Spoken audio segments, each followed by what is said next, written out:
we can't do nothing about it. Officer Marshall claims that because Ms. Murphy was on private property at the time of her alleged speeding, he is not within his authority to take any action against her. Traffic laws such as speeding often cannot be enforced on private property because of their limited applicability. For example, sections 9-21-5-1 and 9-21-5-2 of the Indiana Code outline the state's speeding laws, stating that, quote, a person may not drive a vehicle on a highway at a speed greater than is reasonable and prudent under the conditions, and that, quote, a person may not drive a vehicle on a highway at a speed in excess of the maximum limits, found in Section 9-13-2-49 of the Indiana Code, which states that a driveway is, quote, a way or place in private ownership that is used for vehicular travel by the owner and those having express or implied permission from the owner, but not by other persons. It is clear that Mr. Miller's driveway is not considered a highway under Indiana law, and therefore, Ms. Murphy could not be charged with speeding for traveling quickly on the driveway. Officer Marshall could not take any actions to address Ms. Murphy's alleged speeding. Okay, ma'am. Okay. I need your license. Okay.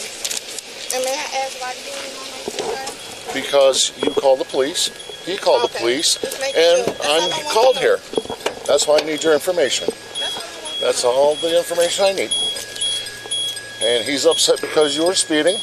But I y'all told was- him he couldn't do what he's doing.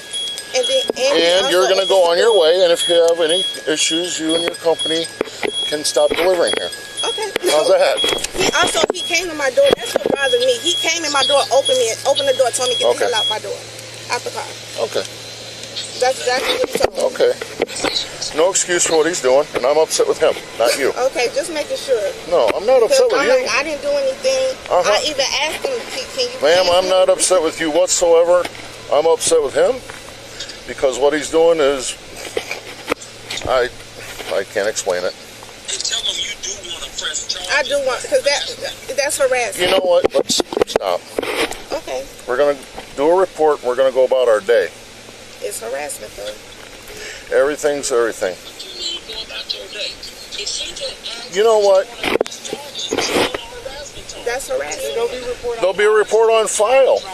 Although Ms. Murphy tells Officer Marshall that she would like to press charges against Mr. Miller for harassment, Mr. Miller's conduct would not be considered harassment under Indiana law. According to Section 35-45-2-2 of the Indiana Code, the crime of harassment occurs when, quote, a person who, with intent to harass, annoy, or alarm another person, but with no intent of legitimate communication, makes a telephone call, whether or not a conversation ensues, communicates with a person by telegraph, mail, or other form of written communication, transmits an obscene message or indecent or profane words on a citizen's radio service channel, or uses a computer network or other form of electronic communication to communicate with a person, or transmit an obscene message or indecent or profane words to a person. Because, under this definition, harassment cannot occur in person, Mr. Miller could not be convicted of harassing Ms. Murphy. However, his conduct could result in convictions for several other crimes, including criminal confinement. Under Section 35-42-3-3 of the Indiana Code, quote, a person who knowingly or intentionally confines another person without the other person's consent commits criminal confinement. And courts have concluded that preventing an individual from leaving a location can constitute criminal confinement. Mr. Miller could also potentially be convicted of the crime of intimidation, which according to Section 35-45-2-1 of the Indiana Code occurs when an individual communicates a threat with one of several wrongful intentions, including that another person be placed in fear of retaliation for a prior lawful act or of causing a vehicle to be evacuated. We'll go to the prosecutor's office.